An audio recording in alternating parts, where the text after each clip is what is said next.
আমি পর্নোগ্রাফিতে আসক্ত, নামাজ পড়া হয় মাঝে মাঝে, একাকী থাকলে পর্নোগ্রাফি দেখতে ইচ্ছা হয়, এ থেকে মুক্তির উপায় কি?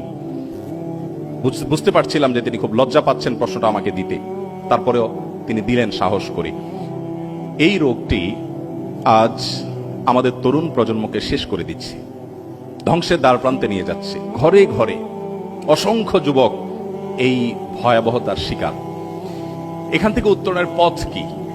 সর্বপ্রথম কথা হলো, অর্ধেক উত্তরণের পথ তো এখানেই যে আপনি নিজে সমস্যাটা ধরতে পেরেছেন, অনুভব করতে পেরেছেন যে আপনি ভুল পথে আছেন। যে তরুণরা এই অনুভবটা, এই উপলব্ধিটা তাদের মধ্যে জাগ্রত হয়েছে, আমি মনে করি সমাধানের অনেকটুকু পথ তারা অগ্রসর হয়ে গেছেন আলহামদুলিল্লাহ। যারা এখনো এটা অনুভব করতে পারছেন না, তাদের উচিত নিজের সমালোচনা করা, আত্মসমালোচনা করা, যে আমি যে পথে হাঁটছি এই পথটি আমার ধ্বংস ডেকে আনবে। জেনা এবং ব্যভিচারের অপরাধটা এত জঘন্য যে শরীয়ত এটার জন্য হদ ঠিক করে দিয়েছে, যেটাতে ব্যক্তি একা ক্ষতিগ্রস্ত হবে না, গোটা সমাজ শেষ হবে, পরিবার শেষ হবে, দেশ এবং মানব সভ্যতা বিলুপ্তির দিকে চলে যাবে। এই জন্য ভাইরা আমার, শয়তান আপনাকে দিয়ে এই কাজটা করাবে। আপনি নামাজ কালাম পড়েন, অথচ আপনি পর্নোগ্রাফিতে আসক্ত। তো এই ভয়াবহতাটা আগে অনুভব করতে হবে, যেটি কত ভয়াবহ। শরীয়তের জন্য নির্দিষ্ট হদ ঠিক করে দিয়েছে। এটা থেকে বাঁচার জন্য আমি সংক্ষেপে শুধু কারণগুলো বলে ফেলছি। নাম্বার এক নম্বর কারণ, উপায় হলো যে আপনার একটা অপারেশন চালাতে হবে নিজের বিরুদ্ধে। প্রত্যেকটা মুমিনের ইমানের জাগরণ হয় কিছু কিছু সময়। ইদা হাব্বাত রুহুল ঈমান ও রিহুল ঈমান, যখন ইমানের হাওয়া বাতাস ভেতরে বইবে, আপনি অনুভব করবেন, আপনি তখন সিদ্ধান্ত নিতে হবে, একটু কঠিন সিদ্ধান্ত, যে আমার মোবাইলটাকে আমি ফরম্যাট দিয়ে দিব, আমি বাটন ফোনে চলে যাব মাত্র 3 মাসের জন্য। এই প্রেসক্রিপশনটা আমি দিচ্ছি, মাত্র 3 মাসের জন্য আপনি বাটন ফোনে চলে যান। আপনি কোনো স্মার্টফোন রেখেন না হাতে। একটা লম্বা সময় যদি আপনি এভাবে অভ্যস্ত হন, ইনশাআল্লাহ আমি দায়িত্ব নিয়ে বলতে পারি আপনার এই বদভ্যাসটা দূর হয়ে যাবে ইনশাআল্লাহ। আমার অনেক তরুণ বন্ধুরা আছে যারা মনে করে, না আমি বোধহয়, অনেকে আছেন মাস্টারবেশনে অভ্যস্ত হয়ে গেছেন, অনেকে আছেন যে পর্নোগ্রাফি দেখা অভ্যস্ত হয়ে গেছেন, বাঁচেন না এটা ছাড়া। তিনি মনে করেন যে আমি এটা ছাড়া টিকতে পারবো না। আপনি এটার উপকরণের পথটা একেবারে শেষ করে দেন, যে আমি এই ফোন আর ইউজই করবো না। কিছুদিন জন্য আমি সোশ্যাল মিডিয়া টিডিয়া সবগুলো থেকে সরে যাওয়ার জন্য আমি ফোন সেট চেঞ্জ করে একটা বাটনওয়ালা ফোন আমি ইউজ করবো। কিছুদিন, 3-4 মাস, আপনি মরে যাবেন না, আপনি শেষ হয়ে যাবেন না। একটু হিম্মত করে সিদ্ধান্তটা নেন, দেখবেন আপনি খুব সহজেই 3 মাস পরে আবার নতুন জীবন পেয়েছেন। নাম্বার 1। নাম্বার 2, জেনা এমন একটা অপরাধ, আল্লাহ তাআলা কোরআনে কারিমে লা তাজনুর জায়গায় বলেছেন লা তাকরাবুজ জিনা, তোমরা জেনার কাছে যেও না। কারণ আল্লাহ জানেন যে জেনা এমন একটা পাপ, অপরাধ, যেটার কাছে গেলে আর কেউ ফিরে আসতে পারে না, খুব ডেঞ্জারাস একটা জায়গা। এই জন্য কাছাকাছি যাওয়া থেকে বেঁচে থাকতে হবে। ইসলাম কেন পর্দার কথা বলেছে, কেন নজর হেফাজত করার কথা বলেছে? আজকে আমাদের তরুণ বন্ধুদের মধ্যে, কলেজ ইউনিভার্সিটির অনেক বন্ধুদেরকে আমরা দেখি যে তারা যুদ্ধ করেন, রীতিমতো গোটা পরিবেশের সাথে তারা লড়াই করেন, সংগ্রাম চালান নিজের ইমানকে হেফাজত করবার জন্য, নিজের আমলকে, তাকওয়াকে রক্ষা করবার জন্য। এই মানুষগুলোই আল্লাহ রাব্বুল আলামিনের খাতায় মুত্তাকি হিসেবে বিবেচিত।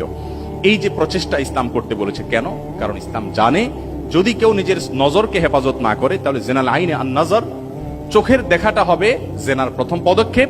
এটি আস্তে আস্তে আপনাকে কল্পনার জেনার জগতে নিয়ে যাবে, কল্পনার পর আপনাকে বাস্তব জেনার জগতে নিয়ে যাবে, যেখান থেকে ব্যাক করা অনেক কঠিন হতে পারে। এই জন্য মোহতারাম হাজরিন, দ্বিতীয় করণীয় হবে, যতগুলো উপায় আছে, আমি প্রথমটা মোবাইলের কথা বলেছি, আপনার যাদের সাথে গেলে, কথা বললে আজে বাজে কথা হয়, যাদের কাছে গেলে তাদের মোবাইলে বাজে জিনিস দেখা হয়, তাদের সাথে সম্পর্ক ছিন্ন করার একটা সৎ সাহস আপনাকে তৈরি করতে হবে।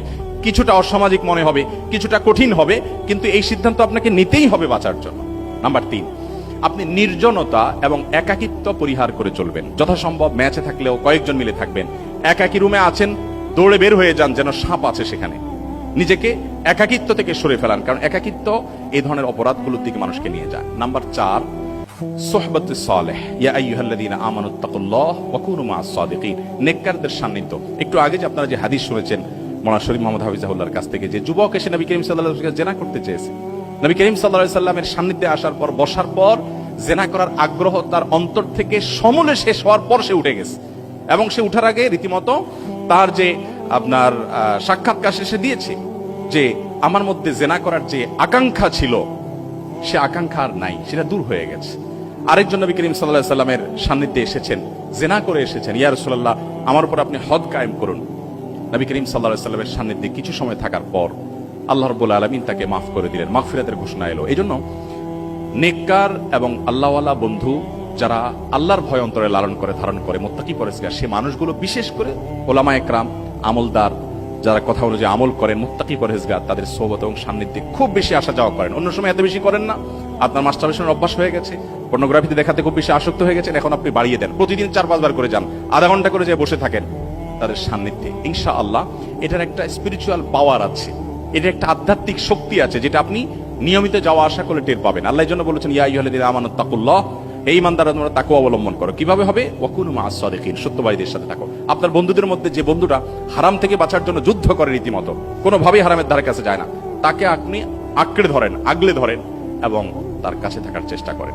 এভাবে চতুর্মুখী প্রচেষ্টা যদি হয়, ইনশাআল্লাহ সর্বশেষ প্রচেষ্টা হলো আল্লাহর কাছে দোয়া করা, পানাহ চাওয়া, একান্তে চোখের পানি ফেলা। আল্লাহ আমি পারছি না, আপনি আমাকে হিম্মত দিন এবং সাহস যোগান। আল্লাহ তাআলা আমাদের তরুণ ভাইদেরকে সকল কুপথ থেকে, বিপদ থেকে, বিভ্রান্তির বেড়াজাল থেকে এবং গিরিপথ থেকে বাঁচিয়ে হেদায়েতের আলোকোজ্জ্বল পথে আমাদেরকে পরিচালিত করুন।